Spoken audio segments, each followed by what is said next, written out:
Уйгурский поэт Юсуф Баласагуни о величии таджикского языка и его литературы говорит: такие прекрасные книги на арабском и таджикском языке очень много, а вот на нашем тюркском, уйгурском языке это впервые. Он имеет в виду свою книгу «Кутат-Губилик. Благодатные знания». Юсуф Баласагуни советует хану Караханидов, чтобы он покровительствовал богатой культуре и поэзии оседлого таджикского народа, а земледельцам и ремесленникам, которые были таджики, отдавал преимущество перед тюркскими кочевниками.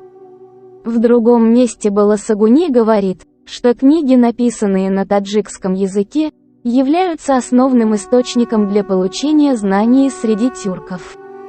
В трехтомнике у Махмуда Кашгари, другого представителя уйгуров, которых в таджикских первоисточниках считают старотюрком, Туркони Кадими, в отличие от других, есть интересные высказывания.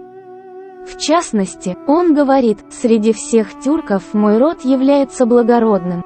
Я впервые среди тюрков на основе устной речи киргизов и уйгуров создал свои труды. Мы, тюрки, должны и обязаны изучать и использовать богатую литературу таджиков, слава которой поднималась до небес».